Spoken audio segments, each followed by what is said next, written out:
Sí, buenas tardes a todos compañeros. Gracias por conectarse, por estar. Esta es la última clase de la cátedra de Teoría del Desarrollo, tal como habíamos anunciado ya. La última clase en vivo, donde vamos a trabajar concretamente el último tema de la unidad teórica, ¿sí?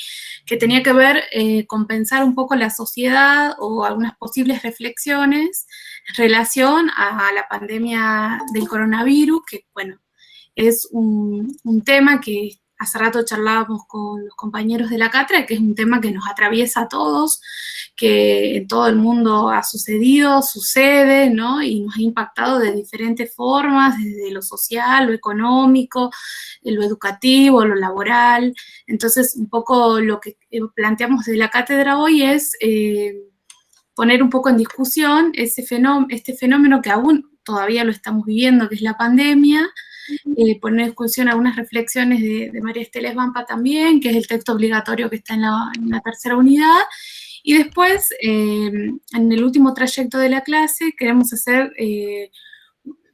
dar, o generar, mejor dicho, un espacio de debate, donde, bueno, vamos a pedir que ustedes intervengan, y esa va a ser parte de la práctica de hoy, ya que no vamos a poder hacer un foro sobre este tema, lo vamos a hacer ahora de manera general, digamos, donde nosotros vamos a invitarlos a activar sus micrófonos, aquellos que se animen, activen la cámara y puedan comentar, hacer alguna pregunta, poner en discusión algo, comentar, etcétera. Y eso lo vamos a hacer al final de la clase, entonces va a ser un espacio dedicado especialmente a eso y les pedimos que se animen, porque insisto, es un tema que nos atraviesa a todos y a todas por igual, ¿no? Cada uno con sus factores, pero todos lo estamos viviendo. Así que bueno, vamos a arrancar esta última clase de esa manera y también después al final de todo, vamos a hablar del parcial, los prácticos, etcétera. ¿Bien? Bueno, Ger, todo tuyo. Bueno, buenas tardes a todos y a todas. Cuando nos planteamos hacer esta clase, que vendría a ser una clase de cierre del programa, uno se plantea de qué manera, desde dónde empezar para poder llegar a este momento, ¿no? Creo que el tema es un tema que estamos viviendo.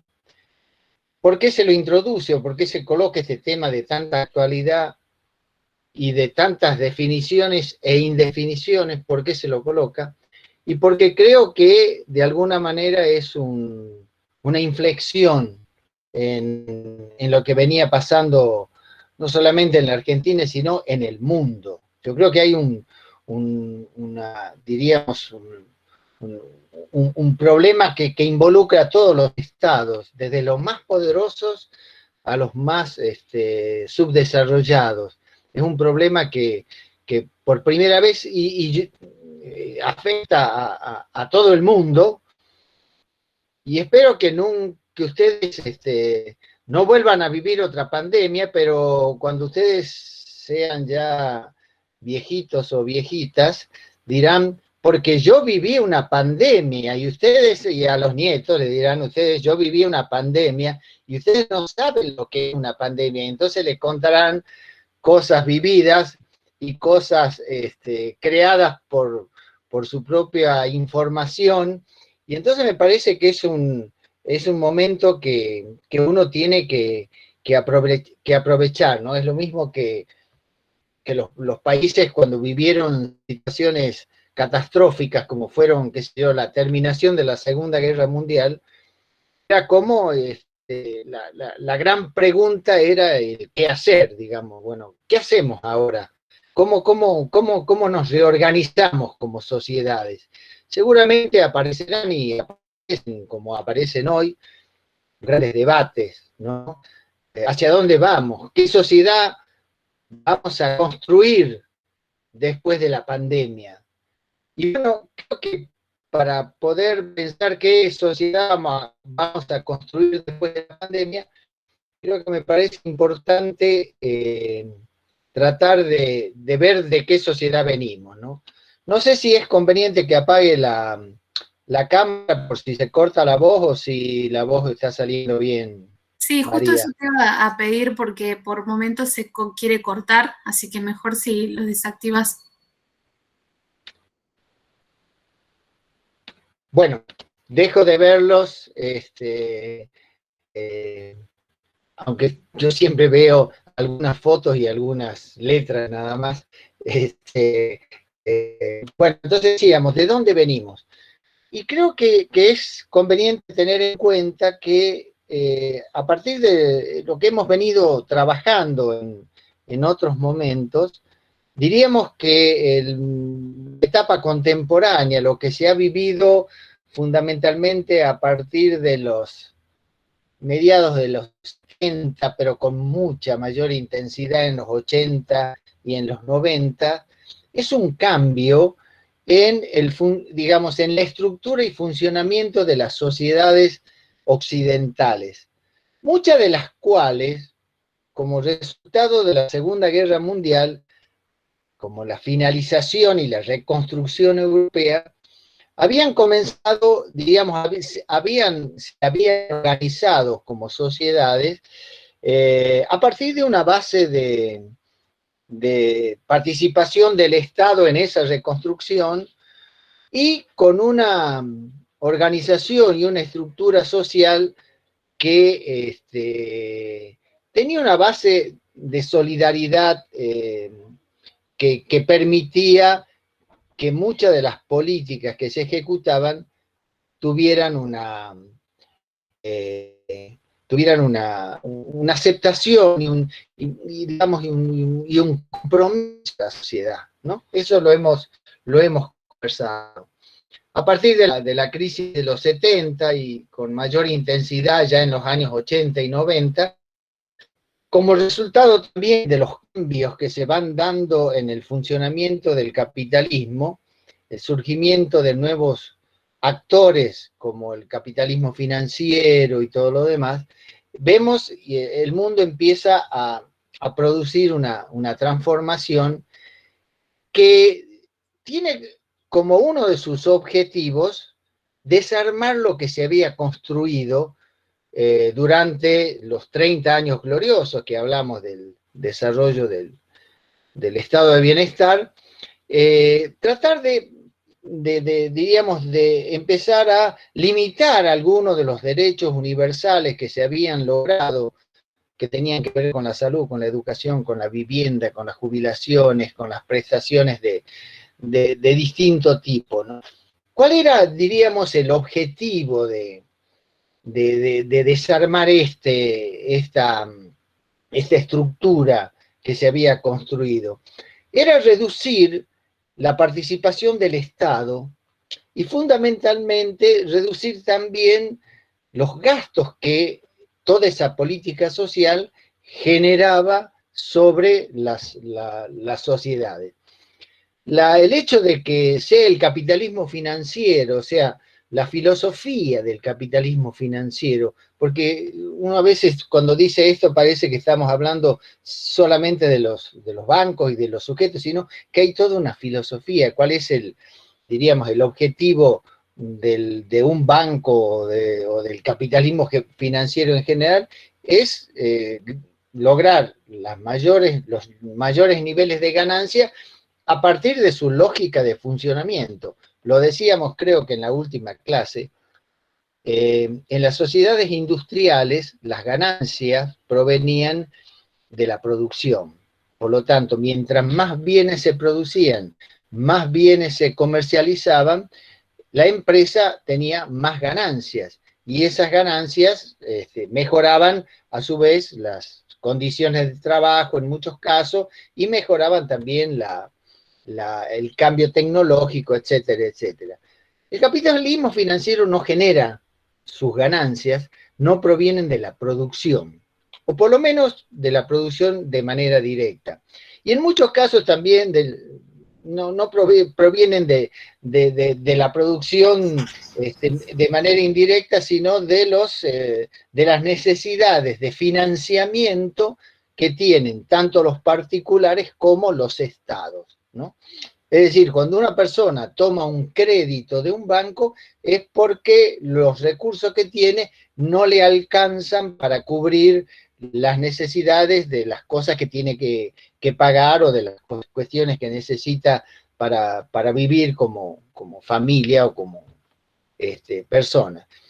¿Qué pasó con, yo eso también se los dije a ustedes en algún momento, en la década del 70, cuando ese flujo de dinero que venían de los petrodólares, muchos países que tenían déficit fiscal empezaron a endeudarse con los préstamos de los bancos y ahí comenzó esta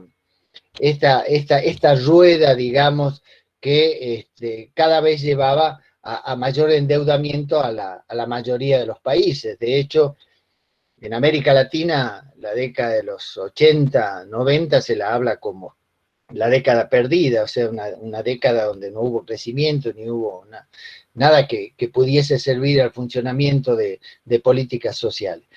Entonces, bueno, ese capitalismo financiero se fue instalando en las sociedades y cada vez más conquistando muchos de los gobiernos, aún aquellos gobiernos que habían desarrollado políticas sociales muy fuertes, como era el caso de la mayoría de los países europeos.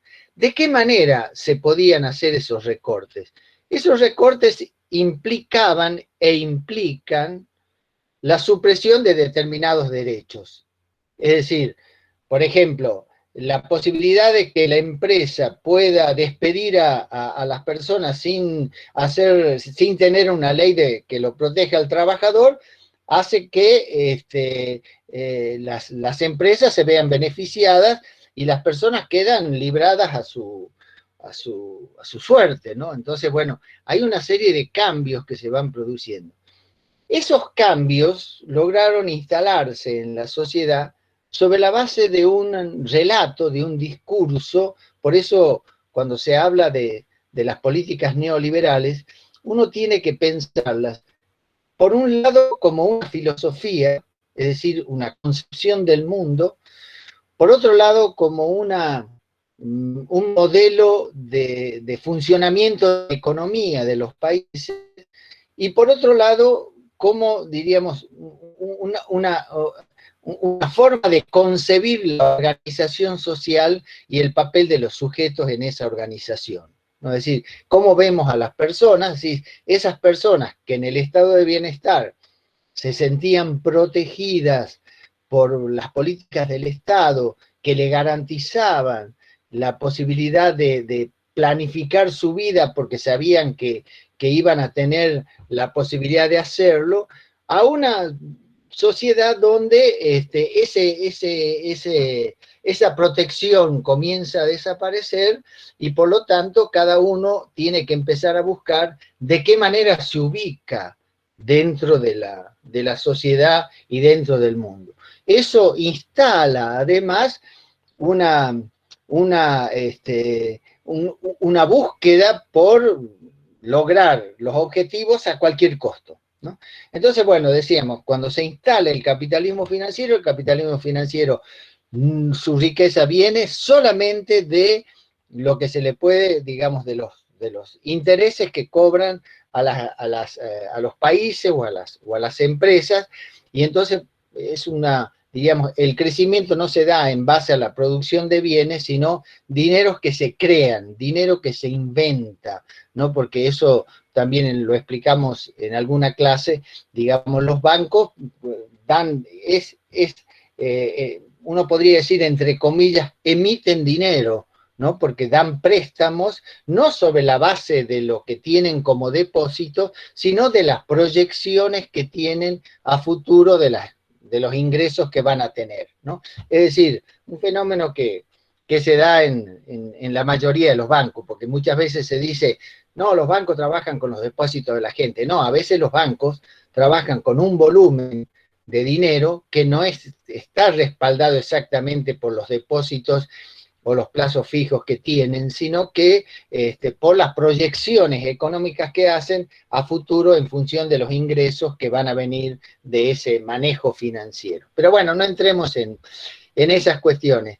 Lo que sí me parece importante es ver cómo se va instalando esta sociedad y se instala o por la democracia, porque la mayoría de los países europeos empezaron a tener, digamos, empezaron a gobernar partidos que llevaban adelante ese planteo, partidos que se les denomina en general partidos de la derecha política, y si vemos en estos últimos años, los países como España, Francia, Alemania, Inglaterra, recuerden que Inglaterra había empezado con las políticas sociales después de la Segunda Guerra Mundial. Bueno, ahí comienza también, con Margaret Thatcher, comienza a desarmar esa estructura. Y países como España, con el Partido Popular, países como Francia, que tuvo los partidos de derecha, ocuparon el espacio de los anteriores movimientos socialdemócratas, y algunos partidos socialdemócratas que también empezaron a asumir una postura de sumar a sus teorías las teorías económicas neoliberales, y muchos partidos socialdemócratas se transformaron en partidos de derecha. Comenzó entonces a aplicarse, y en los otros países donde no se conseguía por la democracia, se la consiguió a través de manejos que nosotros en América Latina los conocemos de manera muy clara. Si ustedes habrán visto los diarios de ayer y los diarios de hoy, se acaba de levantar los juicios que le habían hecho a Lula en Brasil, diciendo que no había habido delito. O sea, toda la acusación que impidió que Lula se pudiera presentar, que tuvo más de 500 días preso acusado de corrupción, ahora el Tribunal Supremo de Justicia dice que todo eso fue creado, todo eso fue, diríamos, en este caso por el fiscal Moro. Bueno, ustedes habrán, y si no se han enterado, me gustaría que lo hagan porque me parece que es importante. Lo que queda claro es que a Lula no lo dejaron presentarse a las elecciones con una noticia falsa, y eso también lo vimos en otros países donde hubo en un momento gobiernos progresistas, como es el caso de Ecuador, como es el caso de la propia Argentina, ¿no? O sea, el manejo de las noticias falsas, el manejo de la información, la guerra cultural que se estableció, es un aspecto importante para estudiarlo en esta época. Entonces, o por la democracia, o por estas formas de nuevos golpes de Estado, después también de Bolivia, ¿no? que se acusó a Evo Morales de corrupción y todo lo demás, y nada se pudo hacer ni comprobar, por lo tanto, son todas, digamos, el manejo de la información, el manejo de los medios, jugó un papel muy importante. Bueno, a partir de eso, lo que se había instalado en el mundo era el predominio de esta concepción neoliberal de la filosofía, de la cultura, de la economía, etcétera, etcétera, de la organización social, etcétera, etcétera, y eso se había instalado como una especie de globalización neoliberal, ¿no? Una globalización significaba que la mayoría de los países participaban de esto, salvo, de alguna manera, China y Rusia, que participaban del comercio y participaban todo lo demás, pero sin esas transformaciones tan profundas que se había dado en los países occidentales. Esa globalización ya instalada, esa globalización que parecía que había significado el fin de la historia y por lo tanto el triunfo del capitalismo de acá para adelante, recibió una visita inesperada. Esta visita inesperada fue un pequeño virus sobre el cual hubo al principio una serie de debates, si había sido creado en laboratorios, si había venido con los animales que se comercian en Wuhan, una ciudad de China, bueno, el tema es que el virus apareció. Lo que parecía que ese virus estaba circunscripto a China y que era el problema de los chinos, de repente empezó a generalizarse, empezó a trasladarse, apareció en Europa, apareció en Italia y empezó a aparecer en todos los países. ¿Cuál era, diríamos, la característica de este virus? Porque podía haber sido cualquier otro virus que ya se habían aparecido en otros momentos de la historia. El tema es que este virus atacaba fundamentalmente a los pulmones, al corazón, y las personas se morían directamente. Era un virus mortal, sobre el que no había remedios para detenerlo. Entonces, ese virus se había instalado en la sociedad y lo que estaba produciendo era la muerte de las personas. En algunos casos, las personas mayores, fundamentalmente porque tienen menos defensas, etcétera, etcétera. Pero después también se vio que eso empezó a generalizarse a otras edades de las sociedades. Bueno, este virus genera un cambio muy grande porque se introduce, diríamos, en el funcionamiento de esta sociedad construida a partir de la economía de mercado, de la cultura de la competencia, etcétera, etcétera. Este virus comienza a afectar a las sociedades en varias dimensiones. Por un lado, afecta en la economía, porque el aislamiento empieza a ser una necesidad, porque mientras no exista un remedio que lo pueda curar, la única manera de evitar la propagación del virus era que las personas no salieran de la casa. Acuérdense ustedes, esto en la Argentina se dio, pero también se dio en el mundo, se dio en Italia, se dio en Francia, se dio en Alemania, se dio en Inglaterra, inclusive hasta hace poco tiempo habían vuelto a esas fases, y empezaron a hablar de fase 1, fase 2, fase 3, que eran, diríamos, las formas que los países denominaban a las liberaciones de actividades. En la fase 1 nadie podía salir de la casa, recuerden ustedes que el mensaje era: las personas mayores no pueden salir de la casa, si no pueden ir al supermercado o al almacén, deberán enviar a una persona, etcétera. Había todo un cuidado que se fue dando. Entonces, esto afectó al funcionamiento de la economía. ¿De cuál economía? De la economía de mercado. ¿Qué significaba? Que esa economía de la libre competencia, esa economía de la circulación de bienes, que era lo que había logrado el neoliberalismo en el mundo. Es decir, los bienes se circulaban, se fabricaban en otros países. Por ejemplo, Estados Unidos había llevado la mayoría de sus empresas a China porque la mano de obra era mucho más barata, o a la India, o a Vietnam. Es decir, buscaban que estuvieran en lugares donde la mano de obra fuera muy barata. A partir digamos, de esa situación, empezó a ver cómo, digamos, cómo contener, cómo solucionar, por un lado, el problema sanitario y por otro lado, el problema económico. Veníamos de un planteo que sostenía que el Estado debía dejar de lado que la economía funcionara a partir del libre mercado, es decir, de la oferta a la demanda.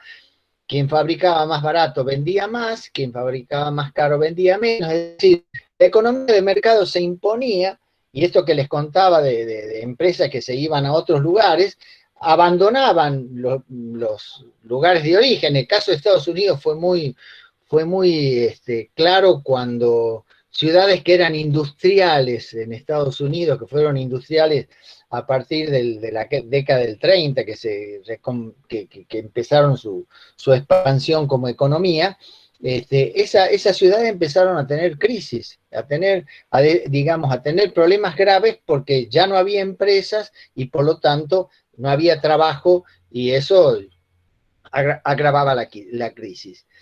¿Qué pasó en ese contexto? Que muchos de los que renegaban del papel del Estado en la dirección de políticas sociales se vieron obligados a reconocer que la única manera que había para poder actuar en conjunto en la sociedad y para poder solucionar los problemas derivados de este parate económico, de este aislamiento de las personas, porque ya no había, digamos, un mercado funcionando, aparece la idea de que el Estado debe hacerse cargo. Y entonces, independientemente de todos los planteos monetaristas que eran la base del pensamiento neoliberal, aparece la búsqueda de que el Estado comience a dar respuestas a esta crisis económica. Y entonces en todos los países del mundo, llámese Alemania, llámese Inglaterra, llámese Estados Unidos, llámese Francia, llámese España, el Estado tiene que salir a tratar de dar una ayuda a la sociedad. ¿A través de qué? Y a través de ayudas como las que se dieron en la Argentina. Planes sociales para las mujeres, para los hijos, para los padres. En cada país, diríamos, había distintas maneras de interpretarlo a esto, pero el Estado empieza a aplicar la maquinita, digamos, a generar más dinero, que era el pecado mortal que el neoliberalismo le decía a los países que durante la época de la expansión del estado de bienestar habían generado un mercado interno fuerte a partir de salarios altos, etcétera, etcétera. Entonces ahí hay una primera crisis, digamos, en términos teóricos de la economía, y es esto que el mercado no puede solucionar lo que sucede en una sociedad cuando aparece una situación con las características como la que tiene una pandemia. Fíjense ustedes que hay datos muy interesantes para tener en cuenta. Muchos de los países que habían abandonado el sostenimiento del estado de bienestar y se habían inclinado sobre la aplicación de políticas de mercado, se encontraron sin hospitales, sin una estructura sanitaria que se hiciera, digamos, que se ocupara de la población en general, porque todo se había ido poco a poco privatizando. Se habían privatizado los hospitales públicos, se habían ido abandonando aquellos hospitales fuertes de una época que atendían a toda la población, se habían ido abandonando, y entonces habían empezado a crecer los seguros sociales, las prepagas, etcétera, etcétera, en todo el mundo. Ahora, esos sectores cubrían una parte de la población, pero cuando viene la pandemia no se fija en quiénes son los que tienen más plata o menos plata. Puede agarrar a un multimillonario o a millonarios, como existió en algunos casos, o a personas de muy bajo ingreso. Entonces ahí se pone en duda esta cuestión.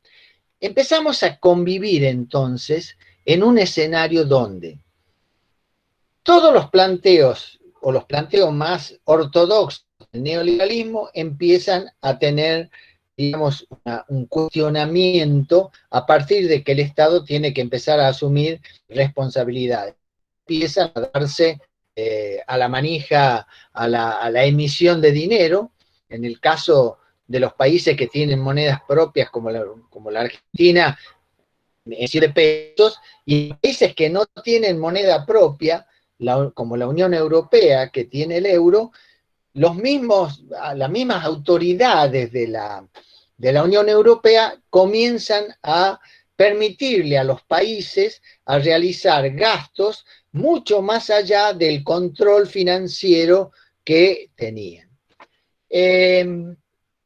Entonces ahí hay un cambio, de eso que le decíamos, hay un cambio en el funcionamiento de la economía de las sociedades, hay un cambio importante que lleva a que se ponga de nuevamente en cuestión que las políticas neoliberales no podían dar respuestas, esta economía de mercado no lograba dar respuestas a las necesidades del colectivo social. Y por lo tanto empiezan también a aparecer, diríamos, ideas de tratar de recomponer al Estado como el encargado de realizar la redistribución en algunos casos, o por lo menos de controlar el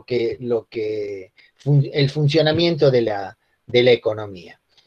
Ese escenario es el nuevo escenario que se presenta actualmente. Por eso, cuando se debate cómo se sale, cómo saldrán los países después de esta pandemia, hay algunos autores, algunos economistas, que plantearon en Europa la necesidad de un salario universal, ¿no? O sea, que todas las personas en todos los países, por el hecho de existir en un país, en un lugar, deben tener una ayuda, un salario que surja de impuestos, fundamentalmente en algunos casos impuestos a las grandes riquezas, o de una economía que comience a funcionar nuevamente, pero que garantice a través del consumo interno que esa economía siga funcionando. Esa es, diríamos, frente a la crisis en general, aparecen dos visiones. Una visión optimista, que dice que después de esta crisis, que es una crisis humanitaria, las sociedades van a salir mejor, ¿no? Van a salir con una filosofía más solidaria, más de contención, de aceptación de la ayuda. Y hay otros que dicen que no, que esto, en vez de debilitar la concentración económica que se había venido produciendo desde los 90 en adelante, lo que hace es aumentar la concentración. O sea, nuevamente, los ricos son más ricos y los pobres cada vez son más y más pobres. Fíjense en ustedes que hay que tener en cuenta datos como los siguientes.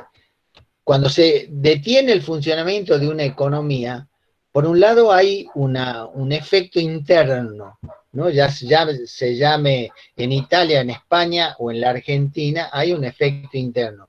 Hay menos personas porque no tienen trabajo o porque tienen mucho menos trabajo que el que tenían antes. Hay personas que ya no compran la misma cantidad de bienes que antes, cuando la situación era normal. ¿Qué efectos tiene eso? Que cuando se compran menos bienes, también las empresas producen menos. Y cuando las empresas producen menos, en muchos casos llegan a un nivel de sostenimiento que hace que esas empresas cierren. Y eso se fue dando como fenómeno en todo el mundo. Es decir, disminuyó grandemente el consumo desde cuestiones superfluas hasta cuestiones básicas, como comida, como vestimenta, como atención de la salud, etc. O sea, empezó a faltar eso. Entonces, por un lado, las sociedades ya no demandan bienes a otras sociedades. Por lo tanto, las exportaciones que hacen los países empiezan también a resentirse. Pongamos el ejemplo de la Argentina. La Argentina produce, hay bienes que produce la Argentina que son demandados porque son alimentos, trigo, maíz, carne ahora con China. Es decir, hay productos que son demandados porque son alimentos. Pero los productos más elaborados, como autos o como tractores o elementos para el campo, no son demandados porque en el país que antes lo demandaban, está parada la economía. Entonces, ahí empieza a generar esta nueva situación, digamos, ¿no? La mayoría de los estudios económicos hablan de que los países no van a tener un crecimiento de sus economías importante, porque eso tiene que ver con el comercio, con la producción interna. Por eso hay países que apuestan a la producción interna como una forma de reactivar el mercado. En la Argentina, el gobierno que actualmente conduce las políticas del Estado plantea eso, ¿no? Es decir, reactivar el consumo interno a través de estos planes sociales o de estas ayudas que se le dan no solamente a las personas, también se le dieron a las empresas, recordemos esto.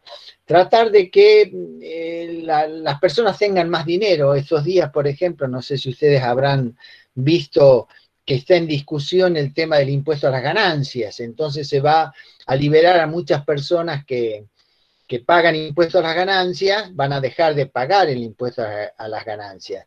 ¿Y eso cuál es el efecto que tiene? Porque eso era una recaudación que el Estado tenía. El efecto que tiene, según el razonamiento que hacen los economistas, es que gran parte de lo que se ahorra, digamos, de lo que las personas que antes pagaban el impuesto a las ganancias, ahora no lo va a pagar, va al consumo. Y ese consumo después se traduce en impuestos que se pagan, ya sea a través del IVA o a través de otros gastos que hay. Entonces la economía vuelve a funcionar y el Estado se recompone a partir de esos ingresos, fíjense en ustedes, quitando ingresos que antes venían del impuesto a las ganancias. Bueno, estas son las estrategias que los países se dan. Hay otros países que no han optado por economía de este tipo. El caso más cercano nuestro, el caso de Brasil, que no solo no asumió la problemática de la pandemia, sino que tampoco llevó adelante una política social inclusiva. Dio algún plan de 600 reales, pero tampoco fue una cosa así general y que tuviera efectos económicos positivos, ¿no? Entonces, bueno, el escenario que se nos plantea es un escenario complejo. Es un escenario complejo, porque complejo además en términos de futuro. Por eso cuando empezábamos a hablar de estos temas, decíamos, ¿por qué conversamos con esto? ¿Por qué conversamos de estos temas en el cierre de esta materia? Porque estamos hablando de las teorías del desarrollo capitalista. Y esta etapa del capitalismo realmente vuelve a traer a discusión dos cuerpos de teorías que fueron importantes, una para la reconstrucción de Europa después de la Segunda Guerra Mundial, y la otra que se instaló después de la crisis del petróleo de los 70 y que se instaló en la mayoría de los países, que fue esta economía de mercado, de libre competencia, etcétera, etcétera.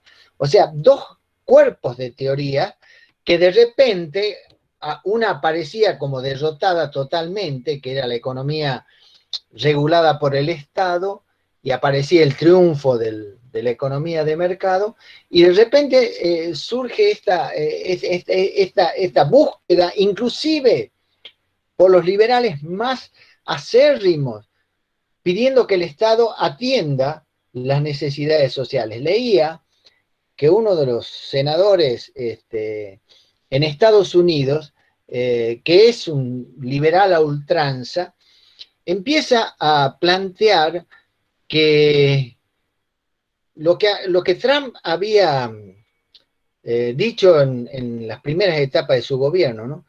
Que el haber dejado que las empresas vayan a producir en otros lugares había, digamos, debilitado la economía y el funcionamiento de la economía en Estados Unidos.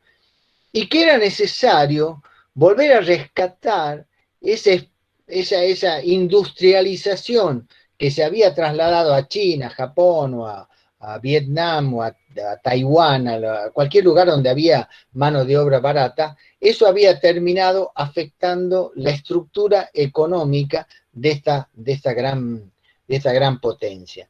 Entonces la discusión que se plantea hoy es, en términos económicos, el papel del Estado y el papel del mercado. En términos políticos, se ha puesto en juego, en muchos casos, la democracia. Las democracias habían sido desvalorizadas durante la cultura neoliberal porque se decía que el funcionamiento de la economía debía ser de tal manera libre que pues, digamos, el Estado o la política no debía intervenir. De ahí todo el desarrollo la antipolítica, del cuestionamiento, son todas iguales, lo único que quieren es robar, digamos, o sea, tampoco se daban alternativas, ¿no? Porque uno puede decir, no estoy de acuerdo con el funcionamiento de la política, pero mi alternativa es tal, digamos, o sea, ¿quién gobierna una sociedad? Alguien tiene que gobernar una sociedad.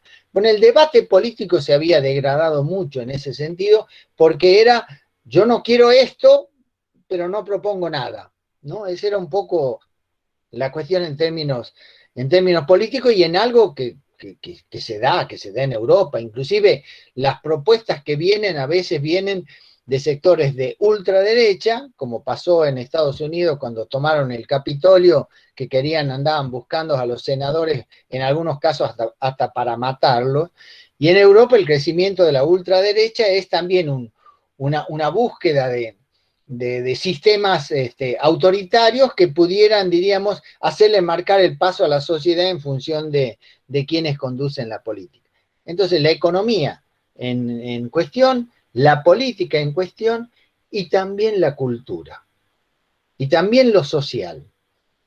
Nuevamente aparecen estas cuestiones de a quiénes se tiene que priorizar, a quiénes se tiene que vacunar primero, por qué es necesario que este bien que es escaso, que es la vacuna, a quién se lo deben dar. Y en muchos casos, lógicamente, empiezan a salir algunos planteos solidarios que se contraponen a veces a los planteos individualistas, ¿no? Es decir, yo tengo plata y entonces me compro la vacuna. Tuvimos casos, ¿no es cierto?, de alguna conocida periodista de paneles en la Argentina que se fue con su madre a vacunarse a Miami, ¿no? O sea, el que tenía plata podía hacer ese tipo de cosas. En otros casos se decía, ¿por qué no dan a las empresas, a las farmacias para que la vendan? Y en otros casos la gente apelaba a que el Estado debía hacerse cargo de la vacunación, etcétera, etcétera. Yo creo que ese escenario es un poco, ha puesto en cuestión todo esto, ha puesto en cuestión la economía, ha puesto en cuestión la sociedad y la cultura, ha puesto en cuestión el funcionamiento de la política, digamos, la organización política, de qué manera las sociedades se recomponen, y ese es el debate actual, ese es el debate presente, que yo creo que ninguno de los que formamos parte de una sociedad y que además estamos en una tarea de formación a nivel universitario, que es el nivel de mayor nivel dentro del sistema educativo, creo que son cuestiones que debemos plantearlas, debemos reflexionar, debemos conversarlas, y eso es un poco lo que hace rato María Rosa decía, ¿no? Una vez que hagamos estas presentaciones y que hagamos algunas consideraciones, sería bueno también poder escuchar cómo ustedes vivieron esta situación, de qué manera ven esta problemática, si de alguna manera la perciben y de qué manera la perciben. Así que bueno, es una etapa que la vamos a dejar para después. Ahora María Rosa va a presentarles un texto de una autora que tiene algunas posiciones, en algunos casos diferentes, desde una postura crítica a algunas cuestiones que después nos va a permitir poder intercambiar opiniones con respecto a eso, ¿no? Así que bueno, veamos a María Rosa que haga esa presentación. Bien, igualmente antes que hagamos la presentación teórica, vamos a ver un video también para relajarnos un poco y no sea tan pesado lo teórico. El video tiene un sonido que es como una música de fondo, así que no se preocupen si no lo escuchan bien, porque lo importante es que lo puedan seguir a las imágenes y todo el tiempo está escrito ahí lo que dice el video, digamos, así que no hay problema si no se escucha. Igualmente, pueden intervenir directamente si es que no ven o algo, porque yo cuando pongo arrancar no puedo seguir si me escriben por el chat, ¿sí? Así que eso lo quería aclarar porque el otro día vi que había un comentado por ahí y después no lo podía ver. Bueno, voy a pasar el video primero.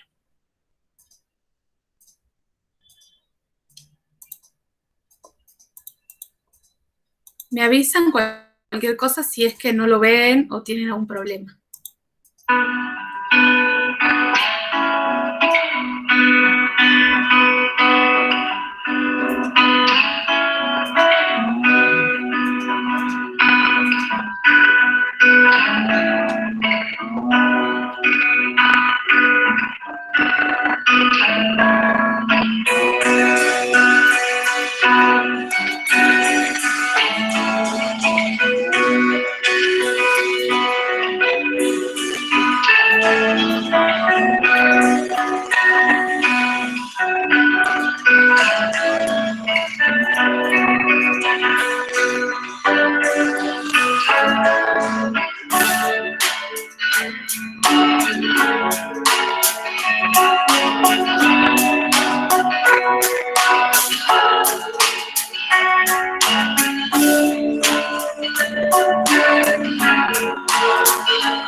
Bien, ¿se pudo ver?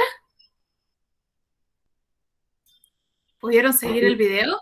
¿Sí? Sí, profe, sí, sí. Bueno, perfecto.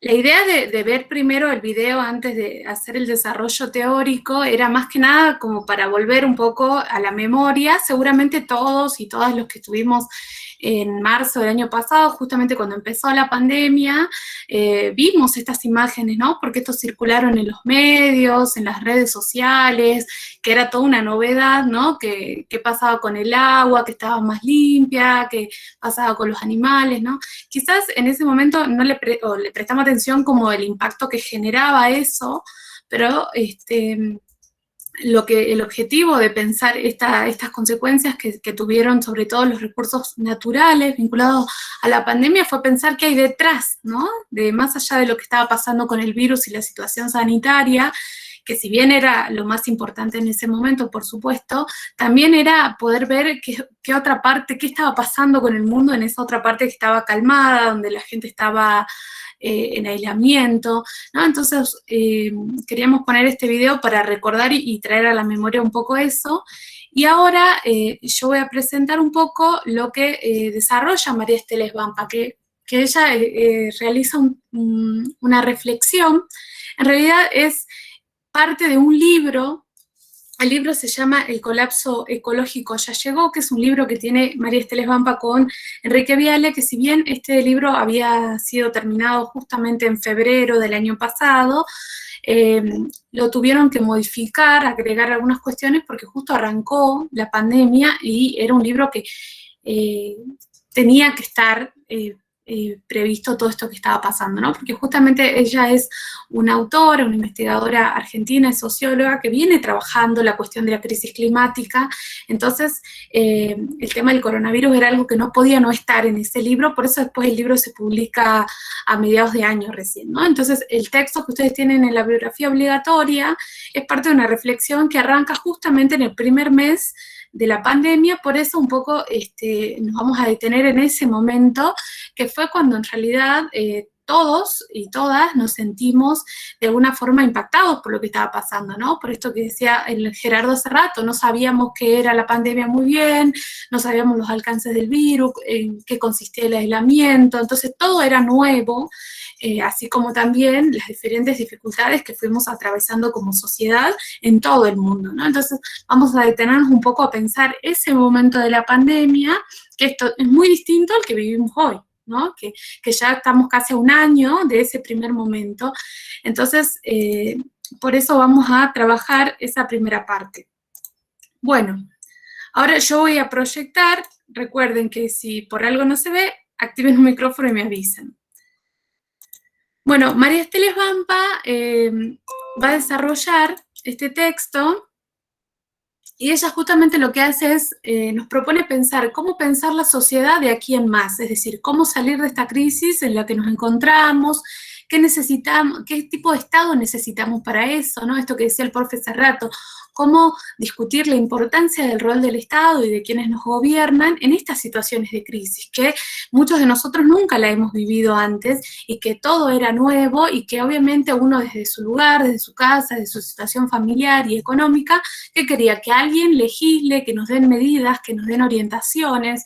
Bueno, María Esteles Vampa un poco nos va a proponer pensar eso desde la academia y sobre todo lo que ella va a plantear es pensar un futuro civilizatorio al borde del colapso sistémico, es decir, nadie lo prevía, ¿no? O sea, si bien se venía planteando ya desde las cuestiones de los defensores del medio ambiente, etcétera, pero no era algo que estaba en la agenda, ¿no? Ni siquiera si lo pensamos en Argentina, nosotros veníamos de una transición del gobierno nacional a fines de 2019, cuando Alberto Fernández llega a la presidencia, incluso en su discurso él planteaba un montón de propuestas y paquetes de medidas para arrancar el gobierno, digamos, el desarrollo de su gobierno, que después obviamente se fue modificando por la cuestión de la pandemia. Entonces ni siquiera quienes estaban en ese momento, están en el momento del poder político, tenían noción de lo que iba a pasar.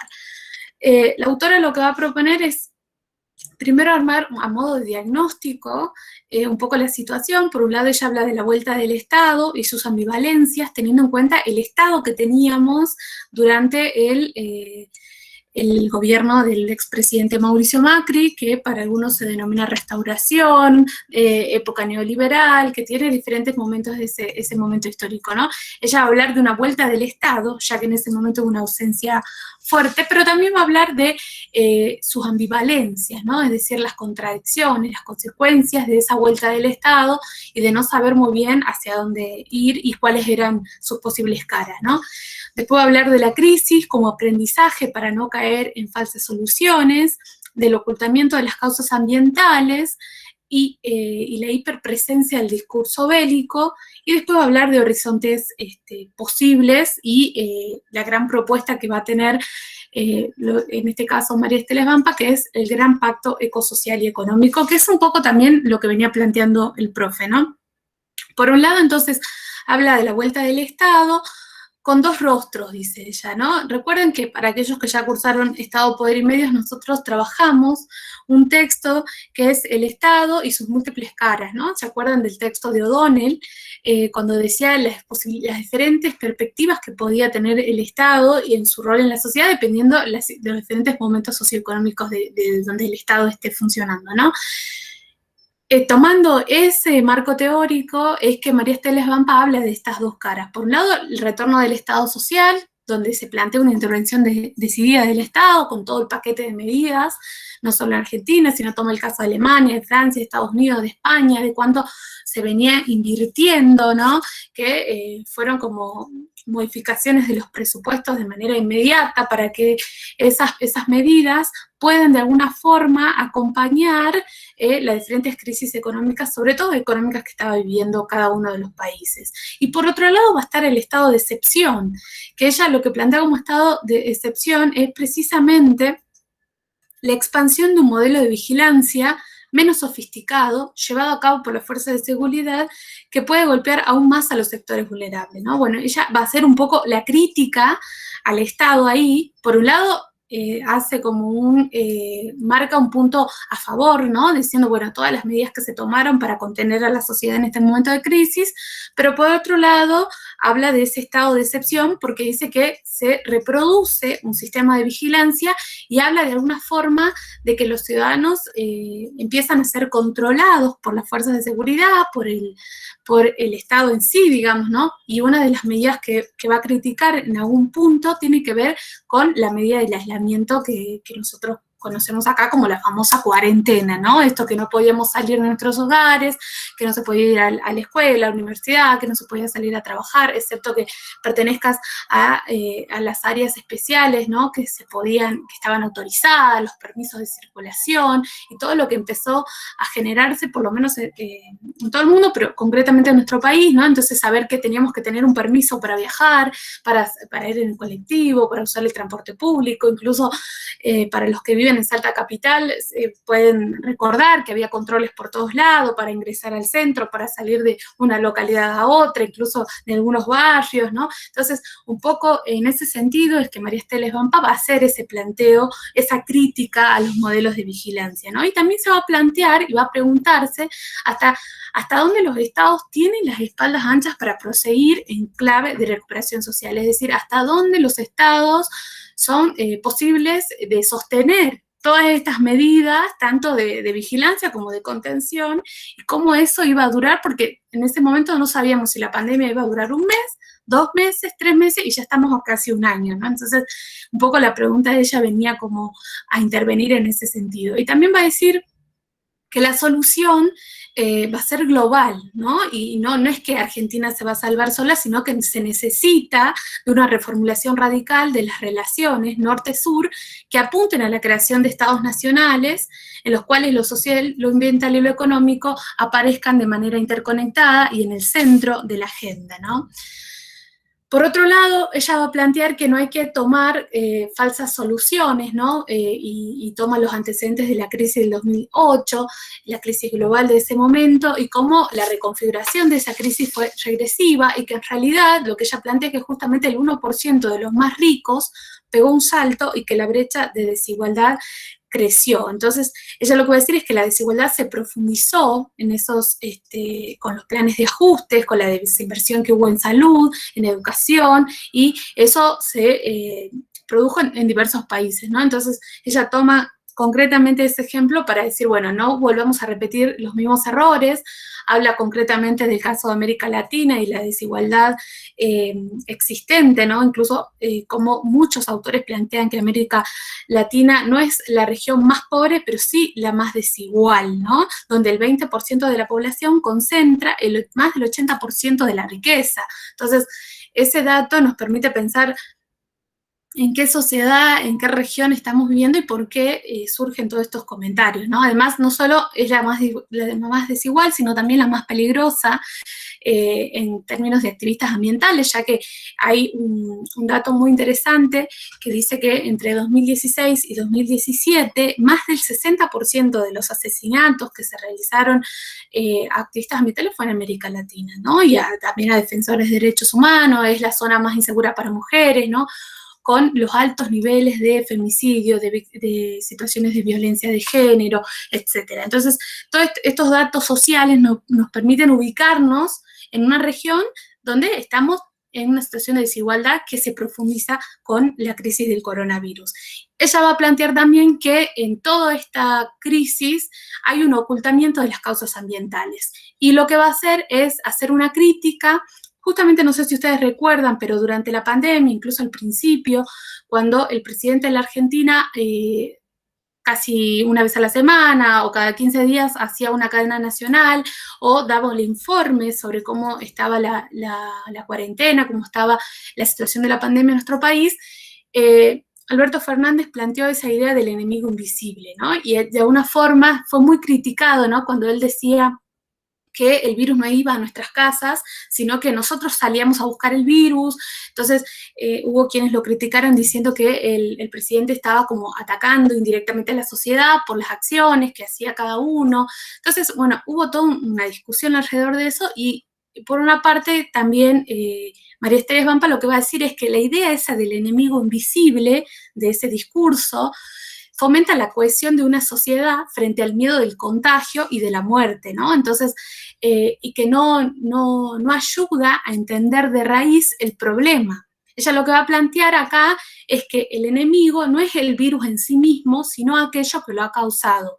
Y que si hay un enemigo, es ese tipo de globalización depredadora y la relación instaurada entre capitalismo y naturaleza. Es decir, más allá del coronavirus como el gran detonante de la pandemia, es pensar cómo se llegó a ese momento, ¿no? Entonces, y no solo en el caso argentino, sino en general, ella en el texto va a hacer una crítica a que ninguno de los líderes políticos del mundo hace alusión a las causas ambientales y a lo que realmente estaba pasando para que efectivamente la pandemia se dé, ¿no? Entonces, ella va a decir que los virus que vienen azotando a la humanidad están relacionados directamente con la destrucción de los ecosistemas, la deforestación, el tráfico de los animales silvestres y todo lo que plantea esta idea de capitalismo versus naturaleza, ¿no? Entonces, lo que ella dice es que la fórmula bélica se asocia más al miedo que a la solidaridad. Entonces, lo que hace es aumentar esa idea de la vigilancia que hace un rato hablábamos, que la idea del estado de excepción, y que de alguna forma lo que hace es generar un ciudadano que es el ciudadano policía, ¿no? El ciudadano que, el vecino que levanta el teléfono y denuncia que están rompiendo la cuarentena porque están saliendo con los hijos, que está saliendo a pasear el perro, bueno, todo eso que veíamos en la tele, que no sé si lo vieron ustedes, pero por ejemplo había un caso de una señora mayor que había ido a tomar sol en los bosques de Palermo en plena cuarentena y aislamiento, y toda la crítica a eso, bueno, un poco a todas esas situaciones mediáticas que siempre era, bueno, un vecino denunció a tal persona, es lo que ella va a tomar como crítica a ese modelo de vigilancia y que dicen que es consecuencia de ese discurso bélico. Entonces lo que ella va a plantear es, hay que abandonar ese discurso y asumir las causas ambientales de la pandemia junto con las sanitarias y colocarlas en una agenda pública que permita prepararnos para el gran desafío de la humanidad, que es lo que plantea ella, que va a ser la crisis climática, ¿no? En esos horizontes posibles, que ya los dijo el profe, ¿no? Decía, por un lado, es continuar con la globalización neoliberal más autoritaria, y por otro, aprovechar esta crisis para construir una globalización más democrática. La propuesta, concretamente, es que esa globalización más democrática esté ligada al paradigma del cuidado y la solidaridad. Hay que ver si eso se produce o no. La propuesta de esto, tanto de María Estela Esbampa como de Enrique Viale en el libro, es generar un gran pacto ecosocial y económico, también lo que se conoce como el Gran Pacto Verde, ¿no? Dentro de este pacto, ella va a nombrar 5 ejes fundamentales: el ingreso universal ciudadano, la reforma tributaria progresiva, la suspensión del pago de la deuda externa, el sistema nacional de cuidados y la transición socioecológica. Un poco esto el profe ya lo fue nombrando, yo lo voy a repasar de manera muy rápida. La idea de acceder a un ingreso universal o renta básica, dice María Estela Esbampa, lo que ella plantea es que va a ser distinto a las políticas sociales o de transferencia condicionada que hablábamos en la clase anterior, ¿no? ¿Por qué? Porque la idea del ingreso universal ciudadano está desvinculado del empleo asalariado y no exige contraprestación alguna, es decir, no refuerza la trampa de la pobreza como sucede con los planes sociales estos que charlábamos la vez pasada, ¿no? Y también ella va a hacer una crítica, si se quiere, a la idea de justicia social que se tiene en nuestro país. Ella dice, bueno, la idea de justicia social en Argentina está vinculada directamente al peronismo, ¿no? Y a los diferentes programas, políticas sociales que fue desarrollando el peronismo para generar la famosa idea de la inclusión social. Y también ella critica de que está ligada a la idea de la industrialización, porque esa industrialización muchas veces no se refuerza solamente, por ejemplo, en la industria interna, en la industria nacional, sino que tiene que ver con los grandes negocios, el concepto de los commodities, los agroexportadores, la minería a cielo abierto, etc. Entonces, la crítica viene un poco para ese lado y ella dice, no hay que pensar solo en una justicia social, sino en una justicia social y ambiental, porque pueden estar interconectadas, ¿no? En pensar el medio ambiente como un recurso natural que está en peligro. El segundo punto, para poder implementar ese ingreso universal, ella dice es necesario poner en el centro de escena la idea de la reforma tributaria progresiva, ¿no? Ella planteaba ya el impuesto a las grandes fortunas, que después Argentina también lo ha debatido, y pensar un sistema fiscal que sea equitativo para que pueda ser accesible para todos y todas, ¿no? Y que pueda ser sostenible también, ¿no? Porque un ingreso universal permite que un Estado pueda sostener eso a largo plazo y no que con el cambio de un gobierno, por ejemplo, eso se caiga. El tercer punto que ella va a plantear es la suspensión de la deuda externa y tiene que ver que en situaciones de crisis extraordinarias es el momento donde se puede justificar esa suspensión y que además ningún país podría enfrentar los montos que se deben sin antes garantizarle a sus habitantes una vida digna teniendo en cuenta el contexto de pandemia, ¿no? Entonces habla de la necesidad de rehacer el orden económico mundial. Y es interesante, ¿no? Poder pensar eso que por ahí cuando trabajábamos en teorías del desarrollo capitalista, en la segunda unidad, el tema del NOMIC, también hablábamos de ese nuevo orden económico mundial, ¿no? Entonces ella justamente lo que está planteando es repensar, replantear esas bases del orden económico.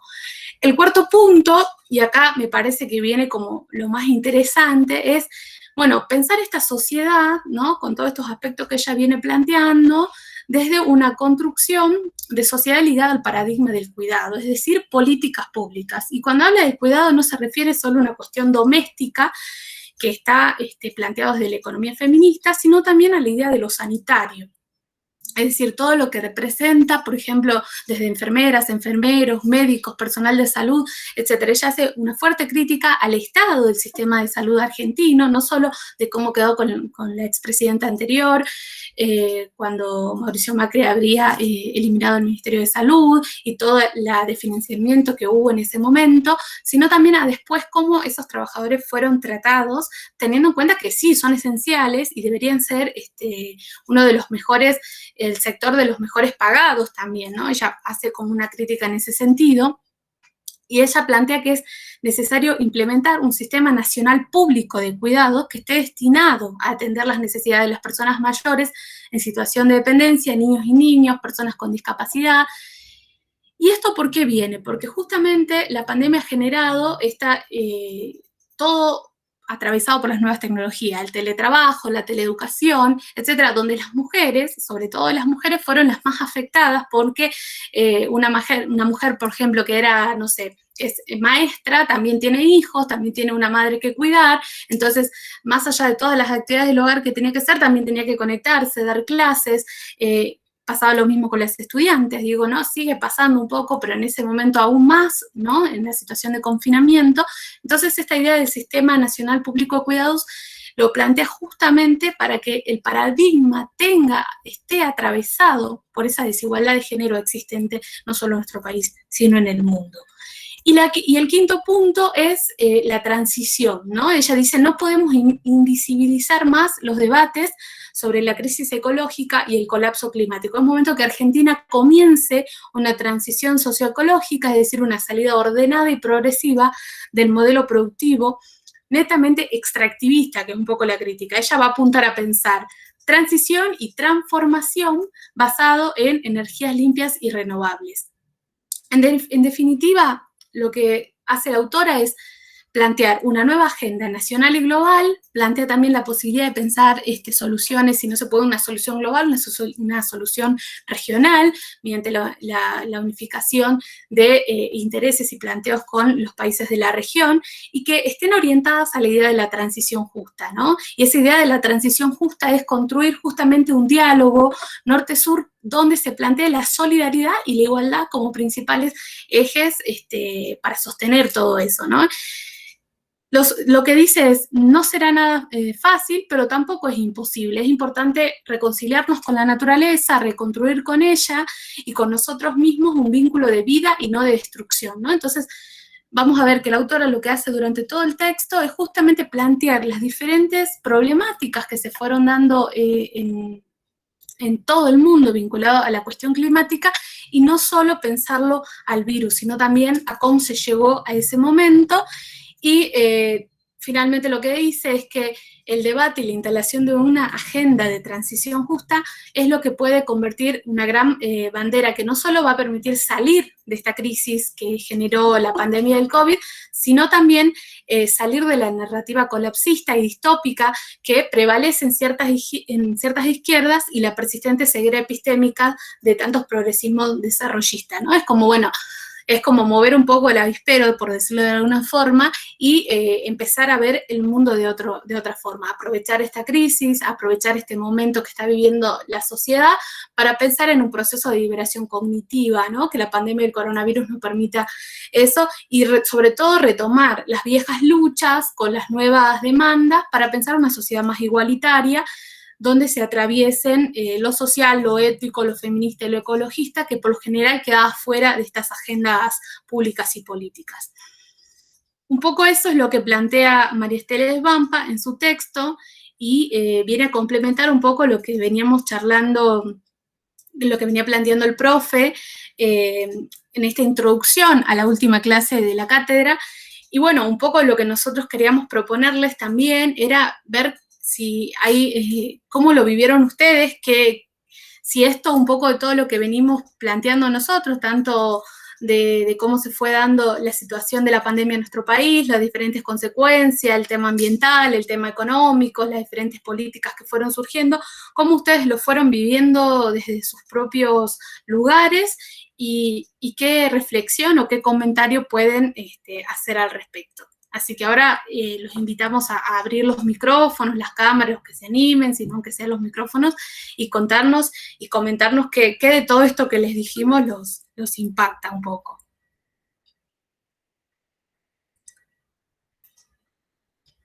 Mercedes, te veo, pero no te escucho. ¿Estás hablando ahí? Sí. Ahí está. Bueno, voy a hablar solamente. Sí, yo le quería decir, bueno, que justo estoy yo preparando mi tesis y el tema que estoy trabajando es justamente la pandemia, el COVID. Y bueno, yo elegí para trabajar, bueno, ahora con esta clase se me ha abierto otra puerta más, porque yo estoy trabajando en el Hospital del Milagro. Estoy haciendo toda la recolección de antecedentes y cómo el hospital público, un hospital que ha sido considerado como la cenicienta dentro de todos los hospitales, porque es el que menos recursos recibe, el que menos informatización, el que menos inversión se ha hecho dentro de los hospitales que tiene la provincia, y cómo tuvo que hacerse cargo de una pandemia que ya ellos tuvieron ya sus antecedentes con otra epidemia en la época de la poliomielitis en 1956, y cómo ahora, cuáles son los desafíos que tuvo que enfrentar. Pero al escucharlo al profesor Gerardo, se me abre otra puerta más en el sentido en el que el Estado, bueno, para esto voy a tener que contextualizar un poco más y trabajar con todo el tema de, de las políticas sociales, cómo después de las crisis del 70 y todo lo referente a la crisis del petróleo, cómo con este capitalismo que se instaló y que quedó instalado después, bueno, del gobierno de Menem y de todas las reformas que se hizo, cómo se tiene que volver al Estado, a ese Estado presente que tenga que salir para enfrentar esta crisis. Y bueno, escuchándolo también al profesor, y habiendo leído varias tesis de la Universidad de Complutense de España, que están trabajando con el tema, hablando, bueno, un poco ellos sobre el autoritarismo y las democracias, cómo países como Corea del Sur y Hong Kong, a pesar de todos estos problemas que se ha desatado con el coronavirus, han podido hacer frente con un Estado presente. Bueno, yo creo que esto me va a servir para replantear el proyecto que estoy armando de tesis, porque todavía no mandé a la profesora que nos estaba pidiendo que mandemos por lo menos la primera entrega, y me voy a tener que quedar toda la noche para incorporar esto, y bueno, leer también Svampa, porque también me abre otro camino más, y me sirve, ¿no? Y muy interesante, porque leyendo también a García Canclini, que decía, bueno, en esta etapa de globalización, de mayor vigilancia, las camas, dice que las camas, sin embargo, son necesarios organismos con camas, con respiradores, que muchos gobiernos se habían hecho cargo en otros tiempos, y bueno, y ahora hay que reflotarlo. Bueno, eso me trae como un hospital tan chico, con presupuesto tan chico como es el Hospital del Milagro, tuvo que hacer frente a esta pandemia con el personal que había, creando nuevas salas, para atención de personas que han sufrido o que sufren el COVID, y también el post-COVID, es decir, todas las consecuencias y secuelas que han dejado. Un poco eso, toda esta clase me va a servir bueno, para abrir otras puertas y para seguir investigando. Bueno, Mercedes, qué bueno que te haya aportado y que te sume para tu proyecto de tesis, que seguramente nos va a gustar leer más adelante. Así que, bien, gracias por tu intervención. Y los demás compañeros, a ver, ¿quién se anima?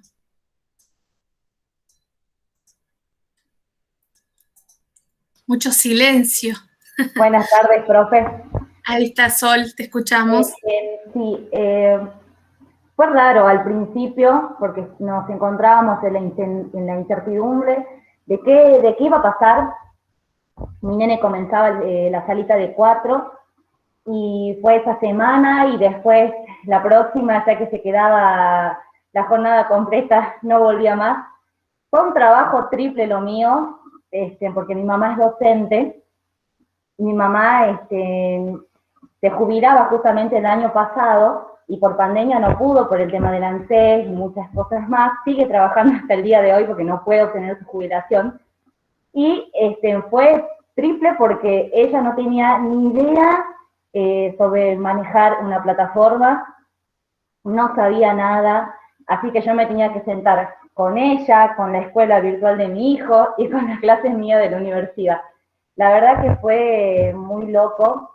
El año pasado escucho por ahí a muchas personas que dicen, no, que yo quedé sin trabajo, no, fue lo peor, pero en mi caso, me ayudó mucho en lo académico, pude retomar mis estudios, me dio esa posibilidad, la verdad, pero sí fue difícil, fue muy difícil, eran los temores, como yo soy la que maneja todo en casa, era yo salir a hacer las compras con miedo y volver, y que mi mamá me llenaba entera de Lisorfor, las bolsas, y era una locura. Pero a veces ya vamos a llegar a un año de esto, que al principio decíamos, no, va a ser una semana, ya el otro mes, y bueno, pasamos casi la mayoría de las personas los cumpleaños encerrados, pero bueno, es una experiencia que nos ha enseñado mucho como sociedad, ¿no? Cuidarnos, yo te cuido, nos cuidamos, y sí, y bueno, hay personas que todavía no comprenden esto, ¿no? De cuidarse, pero bueno, espero que podamos salir adelante como país, como provincia, y nada, ese es mi pequeño aporte de cómo me fue a mí en esto que fue la pandemia, y que sigue siendo todavía, porque todavía continuamos con el aislamiento, pero bueno, eso, profe. Bien, Sol, justamente, ¿no?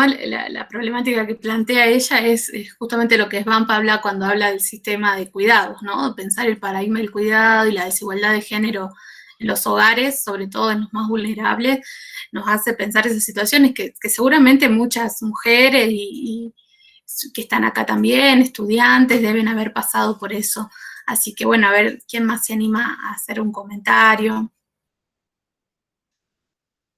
a contarnos cómo fueron viviendo la experiencia, si se acuerdan, ¿no? Porque ya pasó un año, pero se acuerdan de todos esos miedos y todo eso que pasaba al principio.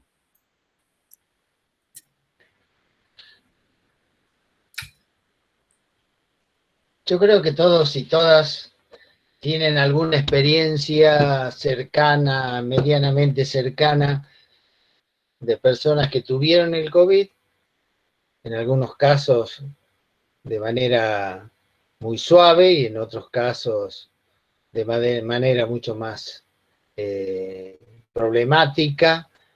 Así que bueno, creemos que la experiencia de cada uno o de cada una nos podría ayudar a contextualizar también cómo se vivió en una ciudad como Salta. Digamos que cuando uno hace los análisis, en general los análisis que se hacen, en muchos casos toman como referencia ciudades de mayor población, de mayor complejidad, con políticas en algunos casos mucho más claras, mucho más planteadas de manera más colectiva. En Salta hubo, por lo menos lo que yo percibo, no hubo un discurso, un relato que permitiera conocer cuáles eran las estrategias que se ponían en marcha, ¿no? En algunos casos, como también sucedió en otras provincias cercanas, era como que la situación no era tan grave, la situación era, y se abrían un montón de actividades que después a la larga también terminaban afectando a algunos, de manera directa, de manera más grave o de manera menos grave. En muchos casos no sabemos también cuántas personas fallecieron por causas del COVID. A veces también la información no es muy clara, no es muy precisa con respecto a eso. Así que, bueno, la idea es que se puedan conocer las experiencias, porque estoy seguro que Carla, todos y todas, Profe, quiere hablar, me parece, levantó sí, la mano y después Lourdes. hola, ¿me escuchan? Sí, sí, perfecto.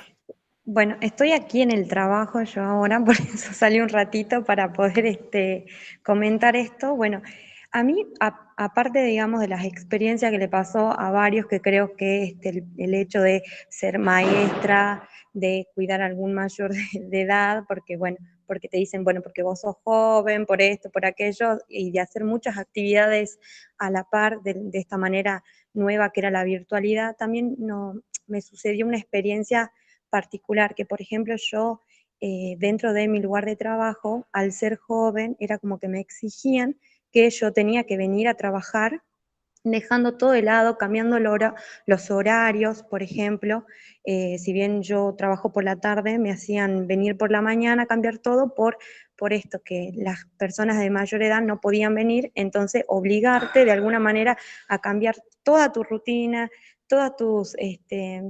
bueno, yo ya tenía una organización y cambiar todo eso. Y también, por ejemplo, me pasó chocar con una autoridad que nos dijo a nosotras le comentamos que no teníamos quien nos cuide a los chicos para nosotros poder ir a trabajar y nos dijeron, bueno, esos son problemas personales de ustedes lo arreglarán, no sé yo, pero eso era una condición de mujer que nosotras nos organizamos con nuestros hijos, a veces tenemos quien nos ayude y si no teníamos a alguien que nos ayude, por ejemplo, la mamá que por ahí las abuelas estaban, pero en este momento no podían salir, entonces nos condicionaba de alguna manera para en esta cuestión laboral,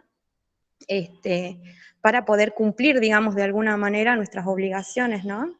A nivel institucional me parece que súper desconsiderada la otra parte de no tener en cuenta este factor importante que tenemos las mamás, que son los hijos, y no comprender, o sea, no contar con alguien que nos pudiera cuidar los chicos, ya sea porque nuestras madres no podían ir, porque no podíamos pagarlos, pues no podíamos pagar a alguien que los cuidara y tener que cambiar toda una organización de repente, por ejemplo.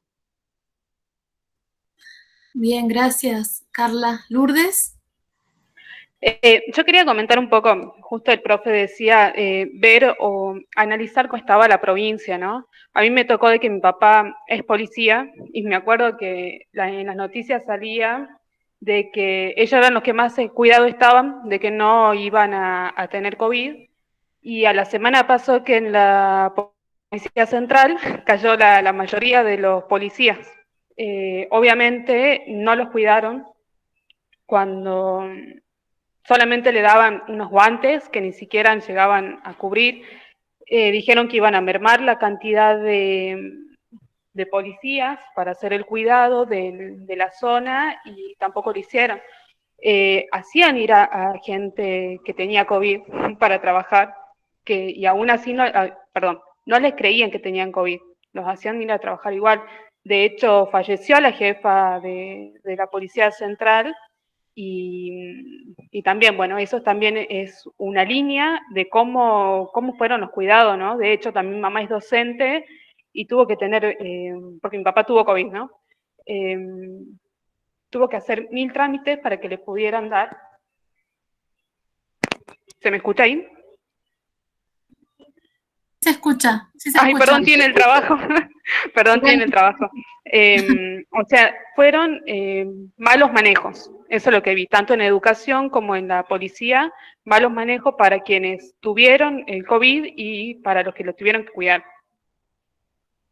Bien, ¿no? Qué interesante esto que plantea Lourdes y Carla, porque vemos las desatenciones y las malas organizaciones, tanto del Estado provincial, en el caso que plantea Lourdes con respecto al trabajo, porque es perteneciente al ámbito público, en un personal esencial, así como vos planteas lo del policía, me venía a la cabeza lo que pasaba con el personal médico también, ¿no? Que no tenía los recursos necesarios para cuidarse, y que incluso muchos enfermeros, médicos, policías, no solo se contagiaron, también lamentablemente murieron por el COVID, porque eran pacientes en riesgo que tuvieron que exponerse a la pandemia, porque eran los que estaban ahí dando la batalla en el día a día.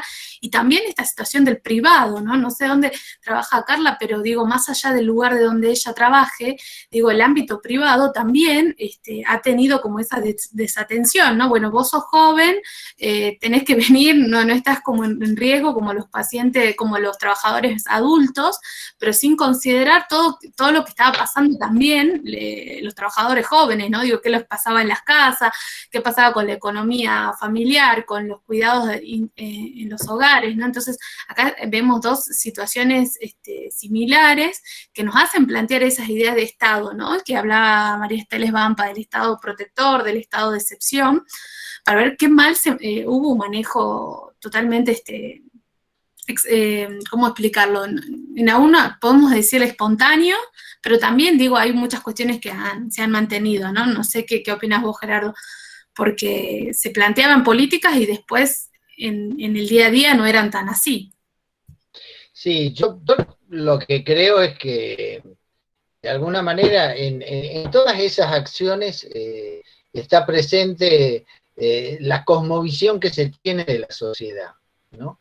De qué manera desde el poder político se considera a las integrantes de la comunidad, ¿no?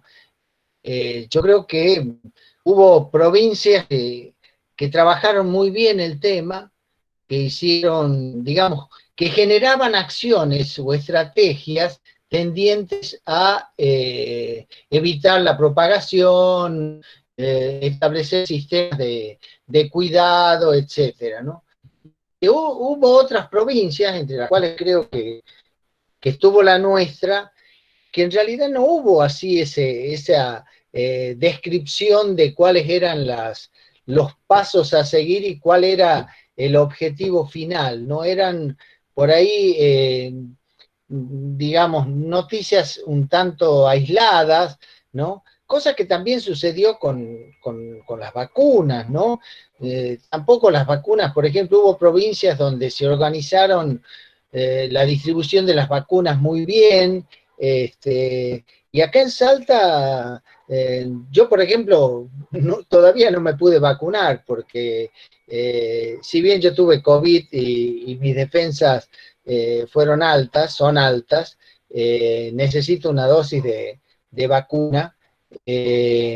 Y no hay caso, digamos, uno entra, siempre es, bueno, cuando haya vacunas, qué sé yo, de manera muy amable nos dicen que no hay vacunas y cuando uno se informa de que llegaron vacunas, vuelve a llamar y ya no hay más vacunas, es decir, hubo una falta de, diríamos, esa presencia del Estado de la que uno habla, se nota o se trasluce cuando se fijan este tipo de estrategias, ¿no?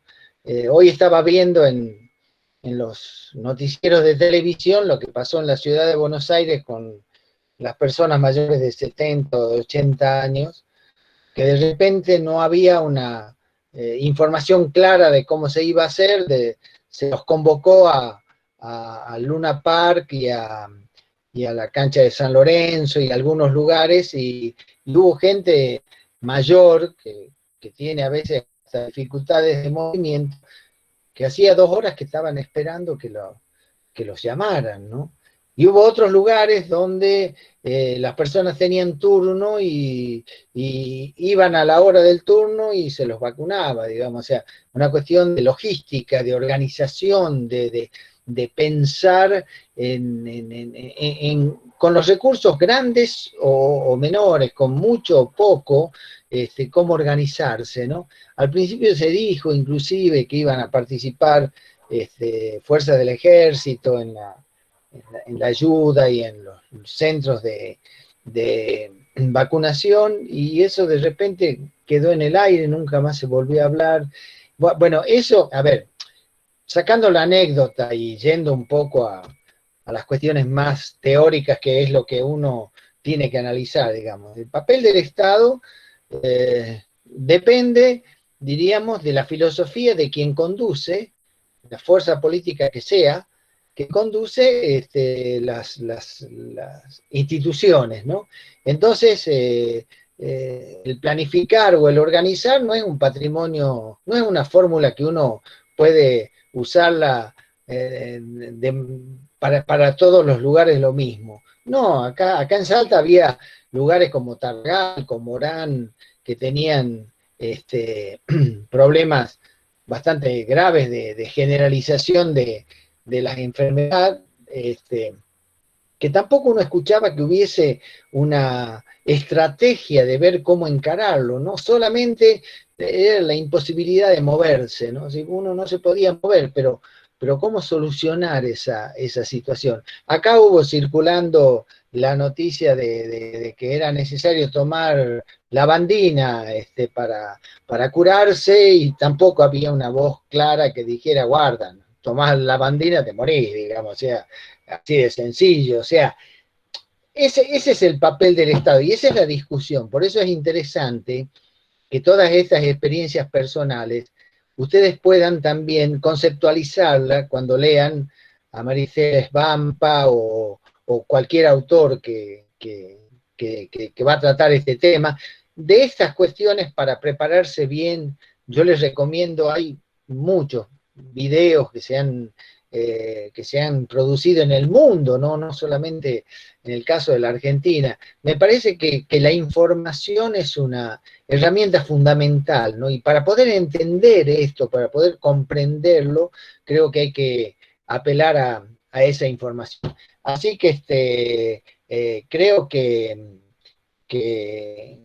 ustedes tienen la posibilidad de vivir esta coyuntura que espero que nunca se repita, espero que más otra pandemia, aunque Maricela Svampa y mucha gente que habla de los efectos de la destrucción del medio ambiente pueden traer otros problemas, creo que lo que sí es importante es que de esta experiencia uno salga fortalecido en conocer cuáles fueron las causas, cuáles fueron las posibilidades, y seguramente se va a estar jugando el futuro de muchos de los jóvenes de hoy en el mundo, porque todos hablan de que la reconstrucción de la economía va a llevar años, por lo tanto puede haber una desocupación mayor que la esperada en países como Estados Unidos, como Italia, como Francia, España, por ejemplo, la cantidad de jóvenes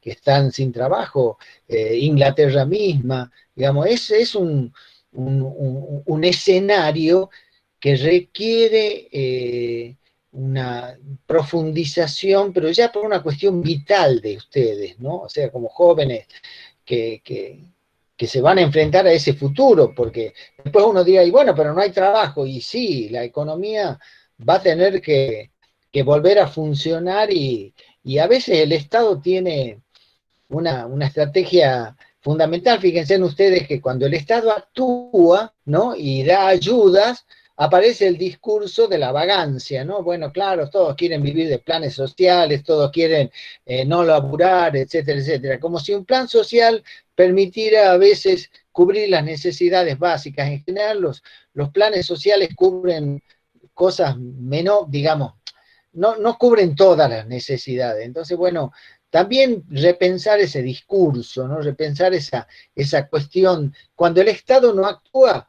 pasa que la crisis se profundiza, ¿no? Vimos los muertos que en Perú, en muchos países ya no había lugar, en Brasil mismo, ya no podían enterrar a tantas personas que morían. O sea, hubo situaciones, acá no llegó eso porque hubo de alguna manera una contención, hubo alguna política social que lo favoreció. Y los planes sociales, así como Maristeles Vampa habla de este salario universal, son muchos los economistas y economistas muy famosos que lo plantean, ¿no? Es como que el mundo necesita reconstruirse, y eso no supone generar ni vagancia ni hacer que la gente no trabaje. Uno podrá tener muchos ejemplos o muchos o pocos, yo a veces creo que muchos menos de los que se generaliza, cuando uno habla a veces de planes sociales que alcanzan a millones de personas, de repente yo conozco un vecino que se pasa todo el día de vago. Sí, yo conozco uno, pero hay cuantos que a partir de los planes sociales pudieron solucionar problemas inminentes. Por ejemplo, una situación que muestra eso es que no hubo saqueos a supermercados, no hubo la gente desesperada, y eso que en muchos casos la pasaron mal, ¿no? Más en ciudades grandes, porque en ciudades más chicas hay como digamos, cosas, uno va al mercado, consigue algunas cosas, digamos, pero en Buenos Aires, en Córdoba, es muy difícil, ¿no? Entonces, yo creo que nosotros, como estudiantes universitarios, tenemos que salir de la anécdota y pasarla al concepto, pasarla a la reflexión, pasarla al análisis. Y ese es el desafío que tienen ustedes y que tuvimos nosotros cuando nos formamos, porque no nacimos genéticamente con la información que tenemos, sino que es algo que uno ha ido logrando a partir de hacerse preguntas y buscar respuestas, ¿no? Yo creo que ustedes hoy tienen muchas preguntas y también tienen que buscar respuestas. Matías quería decir algo, levantó la mano. Sí, hola a todos y a todas. No, sí, yo primero quería decir una cosa. Yo soy de Orán y por ahí en Orán, Tartagal, en todos lados en realidad de la provincia se sintió mucho lo de la pandemia, ¿no? Pero algo que quizás rescato un poco del contexto y todo eso es que quizás nos dejó ver no solamente no sé si lo pésimo, pero lo mal organizado que estaba el sistema educativo, quizá ciertas cuestiones que no se tomaron en cuenta, más que nada para un contexto virtual, o en Orán, por ejemplo, el sistema de salud también, en donde el hospital prácticamente no tenía nada, donde quizás a principio del 2020, cuando empezaba todo, nos habían prometido muchas cosas, el intendente por lo menos de acá de Orán nos había prometido muchas cosas, una campaña política impresionante de movilización por lo del tema de la pandemia, y que después a mitad de año no se supo nada más de eso y que afectó mucho a Orán, más que nada por la cantidad de casos que hubo, la cantidad de muertes que también hubo, había gente que prácticamente moría en sus casas porque no había nada en el hospital, ¿no? Pero eso es una de las cosas que yo pienso que movilizó un poco a la sociedad eh, eh, para manifestarse, porque no recuerdo en una manifestación que haya durado 3 días en Orán, una manifestación de ese nivel en esta ciudad, ¿no? Y la verdad que eso estuvo bueno, más allá de que se hayan juntado mucho y de que posiblemente de ahí hayan surgido más casos, pero quizá el hecho de que se hayan movilizado y de que se hayan hecho escuchar las personas, los vecinos, eh, rescato un poco lo de la pandemia. Eh, eh, por ahí también lo de la brecha digital también eh, se dejó ver mucho, ¿no? No solo en el ámbito de la educación pública, sino también en la educación privada. Por ahí mi hermana es maestra jardinera y por ahí nosotros pensábamos que teníamos una conexión a internet buena, que teníamos en Orán una infraestructura bastante buena, pero que en ese contexto el año pasado dejó ver muchas carencias. Por ahí teníamos que sacar de nuestro bolsillo, extra de nuestro bolsillo, para pagar más datos y seguir con las clases virtuales. Y por ahí muchas cosas que no se tomaron en cuenta, ¿no? Bueno, eso básicamente es lo que quería decir. Está bueno, gracias Matías. Justo esto, ¿no? Yo venía pensando entre lo que vienen comentando los diferentes estudiantes, de que hay como un desequilibrio, ¿no? Entre, por ejemplo, a mí me genera una sensación de los recuerdos, ¿no? Cuando Alberto Fernández, por ejemplo, hablaba en las cadenas nacionales y nos ofrecía un poco el panorama de cómo se venía enfrentando la pandemia, y después qué pasaba a escala provincial y a escala local, digo, ¿no? Esto que estamos planteando justamente, me parece que es un desequilibrio total cuando los diferentes niveles del Estado, ¿no? Porque hay diferentes tipos de Estados, nacional, el local, el provincial, no estaban como en lo mismo, ¿no? Porque justamente lo que plantea Matías, en Orán, en Tartagal, en un montón de localidades de nuestra provincia se sufrió fuertemente el COVID, donde no había camas, donde no había terapia intensiva, donde no había oxígeno y la gente se organizaba para comprar oxígeno.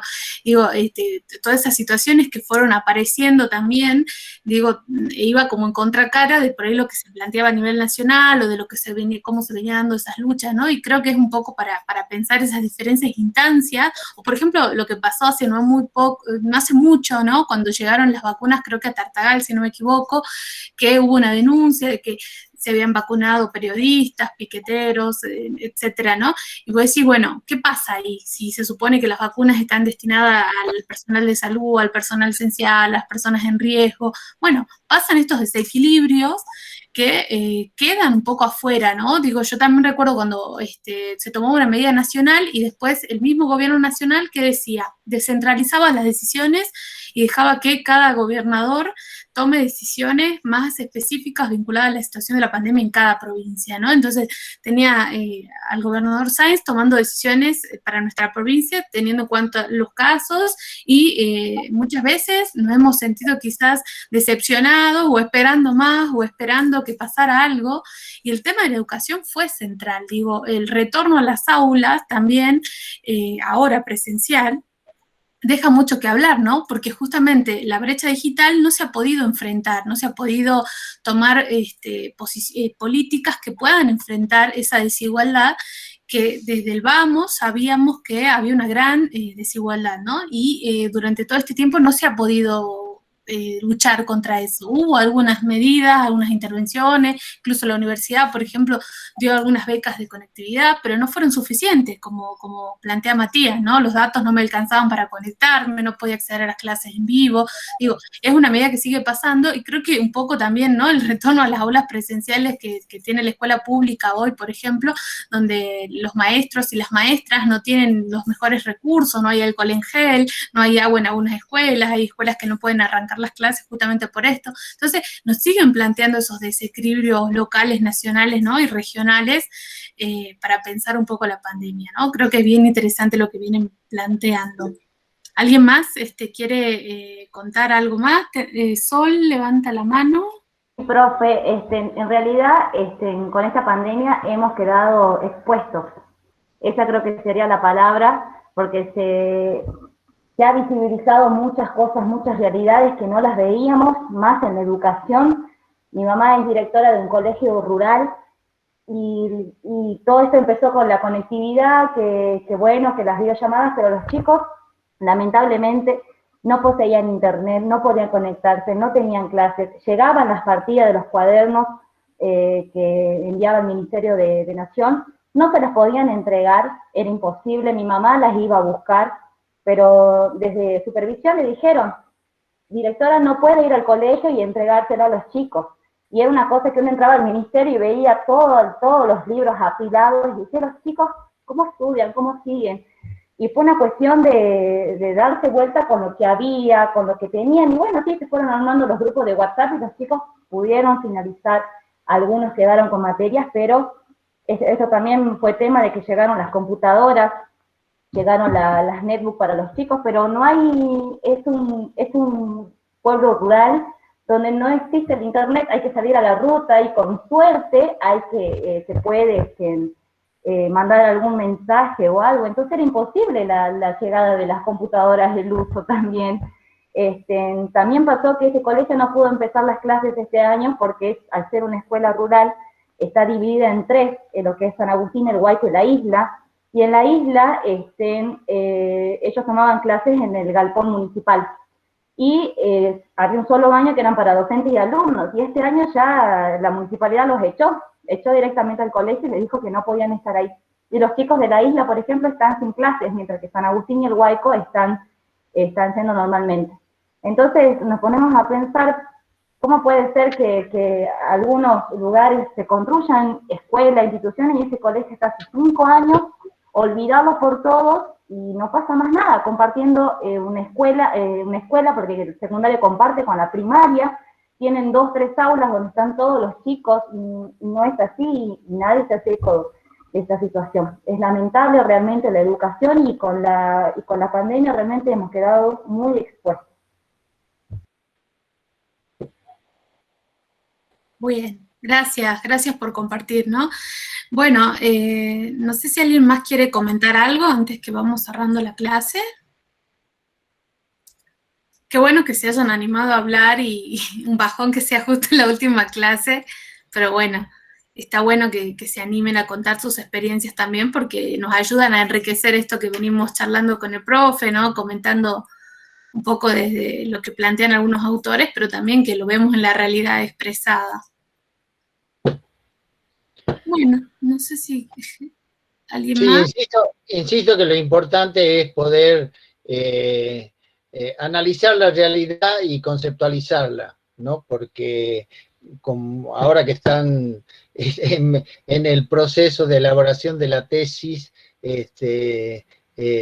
que pensar en un discurso, en un relato que tome elementos de la realidad, pero que los conceptualice, ¿no?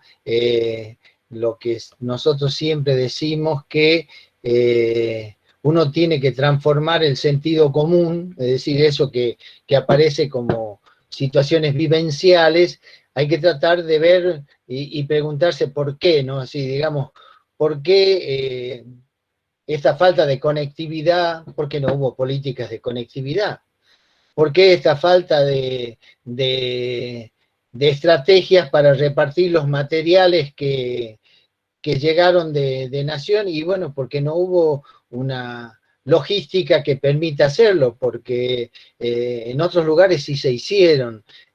O sea, todas las preguntas tienen respuesta y todas las respuestas nos llevan a darnos cuenta que la política no es una entelequia ni es algo abstracto, sino que son concepciones del mundo que se traducen en prácticas políticas, en propuestas políticas, y evidentemente hay quienes digamos, desatienden las necesidades generales y en algunos casos simplemente para atender necesidades menores de grupos de poder que existen en Salta, ¿no? Porque los gobiernos que tuvimos en Salta desde el retorno a la democracia de alguna manera fueron una continuidad. Entonces uno se pregunta, ¿por qué después de tanto tiempo seguimos con estos problemas? Y evidentemente porque no hubo una estrategia política para cambiarla, ¿no?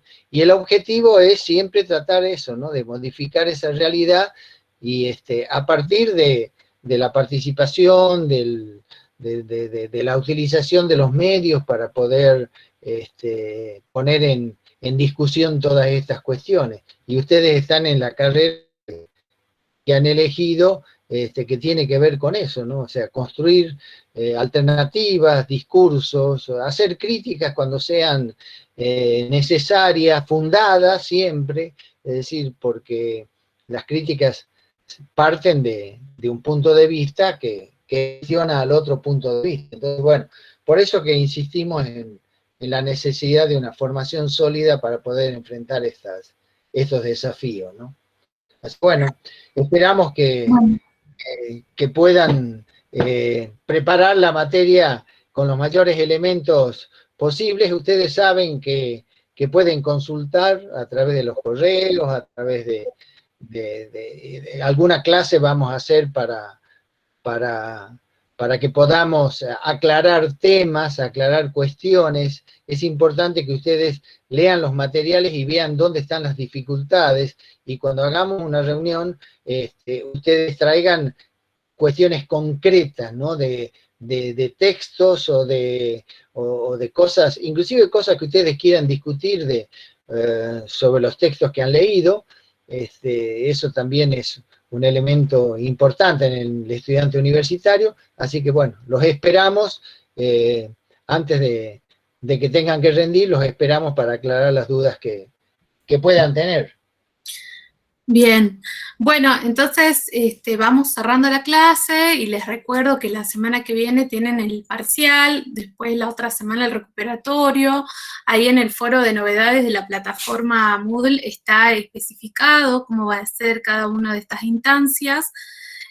Para aquellos que cursen, que hayan cursado Estado, Poder y Medios también en esta etapa, ya tuvieron un parcial de esta manera, entonces ya saben cómo va a ser la modalidad, es la misma, y para quienes no hayan cursado y sea la primera vez que van a rendir por Moodle, el examen es en tiempo en vivo, si se quiere, es decir, nosotros nos vamos a conectar el martes que viene a las 6 de la tarde, pero ustedes no se tienen que conectar, excepto que tuvieran algún problema que no puedan resolver, entonces ahí se conectan y nos preguntan, ¿sí? El examen va a ser a las 6 de la tarde, dura media hora, es decir, de 6 a 6 y media. Les sugerimos que entren un ratito antes para efectivamente comprobar la conexión, para que no tengan problemas, porque hay problemas técnicos que nosotros no vamos a poder ayudar a resolverlos, pero sí por ahí si no saben cómo hacer algo nos pueden preguntar, ¿sí? Bueno, nada, tienen que entrar al Moodle, al aula de teorías, ahí va a haber una pestaña que va a decir parcial, tienen que ingresar y empezar a resolver las preguntas. Son preguntas con múltiple respuesta, la famosa multiple choice, una pregunta con varias respuestas, ustedes tienen que elegir solo una, en todos los casos es solo una la verdadera, y pasar a la otra pregunta, y así. Tienen 30 minutos para responder todas las preguntas, y una vez que se cierra el recurso, o sea, ustedes terminan, envían, o si por algo tienen un problema técnico y se les reinicia la computadora, o se quedan sin conexión, lo que fuese, o si les acaba el tiempo, el envío es automático, ¿sí? Y después, en los próximos minutos, pasa media hora, van a estar las notas de manera automática. Se aprueba con el 60%, ¿sí? Como siempre, los parciales, tanto presenciales como virtuales, se aprueba con el 60%, es decir, que tengo que sacar 60 puntos para aprobar. Y aquellos que saquen menos van a pasar al recuperatorio, que es la semana que le sigue, que es el 23, que va a tener la misma modalidad, a la misma hora y todo, ¿sí? Si alguien necesita certificados de laborales porque tengan que estar en ese momento conectados, me tienen que mandar un mail con el nombre, apellido y el DNI para que yo les genere esos certificados, y los certificados se van a entregar el mismo día del examen. Jonathan, escucho tu pregunta. Hola, profe, ¿cómo está? ¿El foro número 3 se recupera? No, porque el foro número 3 era opcional, ¿sí? ¿Y va a haber otro foro, profe? No, ya no. El último TP es el 3. Porque en las condiciones decían que para promocionar se necesitaban 3 trabajos y 3 foros. Y como uno de los 3 fue opcional, yo no lo hice, porque justo ahí al lado decía que no iba a afectar en nada la condición de promoción. Sí, lo que pasa, Jonathan, es que vamos a hacer una modificación de las condiciones, pero eso todavía no lo tenemos definido, ¿sí? No te preocupes, porque el foro 3 decía opcional, es decir, el que no lo hizo no es que le afecta, pero el que lo hizo y lo aprobó va a poder, capaz que por ahí tiene desaprobado algún trabajo, entonces ese foro lo ayuda, ¿sí? Vamos a modificar eso que vos planteas justamente de las condiciones, porque no llegamos a hacer más foros, no quisimos poner un foro más, porque íbamos a quedar, ya no iban a tener tiempo, ¿sí? Pero eso va a quedar claro después del parcial, ¿sí? Ahora yo les sugiero que nos concentremos en el parcial, a entregar el trabajo práctico número 3, aquellos que tienen que recuperar el foro 2 y el trabajo número 2 es hasta el 14 de marzo, ya están habilitadas las vías para que manden los recuperatorios, y después queda el trabajo 3 que también tiene el recuperatorio, y una vez que estén los parciales, ahí vamos a modificar las condiciones teniendo en cuenta que solamente se dieron 2 foros obligatorios, ¿sí? Así que con eso, Jonathan, porque seguramente vamos a bajar un foro porque es la opcional. Gracias, profe. De nada. Bueno, si tienen alguna... Sí, Mercedes. Nosotros hicimos el trabajo número 2, el que había que entregar el 1 de marzo, y lo quisimos subir, lo hicimos con poco tiempo, lo quisimos subir y no lo recibió. ¿Ese trabajo práctico se puede recuperar? Sí, hasta el 14 de marzo. ¿Sí? Aún cuando no lo hayamos presentado, porque no lo pudimos presentar, no lo pudimos subir en realidad. Solamente la aclaración es que se los recibe solamente por plataforma, ¿sí? Si ustedes me lo mandan por mail, no lo voy a recibir. No, justamente nosotros no pudimos, hicimos un comentario que no lo podíamos subir, somos Encina, Mastra Andrea y Rosales, y no lo pudimos subir y nos quedamos con el trabajo y luego después no nos consultamos, pero bueno, ahora ya tengo claro el tema. Muchas gracias. Sí, tranquila, sí lo pueden subir porque yo ya lo habilité, ¿sí? Cambié la configuración, capaz que en el momento no lo pudieron mandar ya porque se había pasado el horario, ¿sí? Entonces ya está habilitado. Si alguno tiene un problema técnico me escribe, pero ya está habilitado porque cambié la configuración y va a estar habilitado para que puedan volver a subir hasta el 14 de marzo a las 10 de la noche. Lo mismo con el foro número 2, solo en esos instancias, ¿sí? Con respecto a los recuperatorios, yo les pido que me esperen un poquito porque estoy corrigiendo todo el tiempo, ¿sí? Estoy corrigiendo los trabajos 2 están todos corregidos, faltan algunos foros todavía, entonces cuando termine de corregir el foro 2, voy a pasar a los recuperatorios del foro 1 y el TP1, así que esperen que en esta semana yo termino de corregir y voy mandando, ¿sí? Son un montón de estudiantes, entonces ténganme paciencia, porque hay que leerlos a todos y es para que ustedes tengan una devolución justa, ¿sí?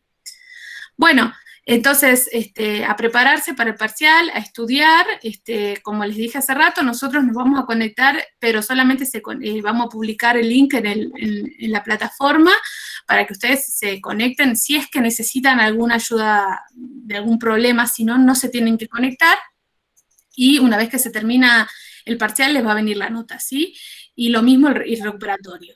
Luego, cuando terminemos la instancia de parcial y recuperatorio, se va a subir las condiciones finales y se va a subir el trabajo de promoción, ¿sí? Y ahí van a estar todas las indicaciones. Yo les pido que hay varios que me están preguntando en qué condiciones están. Yo todavía no lo podemos definir si no han rendido el parcial, ¿sí? Una vez que rindan parcial y recuperatorio, recién ahí vamos a tener las condiciones. Entonces tengan paciencia, 2 semanas más, y ya vamos a subir las condiciones finales de quienes están regulares y quienes están promocionales. ¿Bien? Bueno, hasta acá llegamos, son las 20:01, así que nos retiramos, les agradecemos a todos y a todas toda la conexión, y bueno, estamos para lo que ustedes necesiten, ¿sí? Gracias Gerardo, Mercedes, que están colaborando en la cátedra. Nos encontramos. Nos vemos. Chao, chao. Gracias, profesor.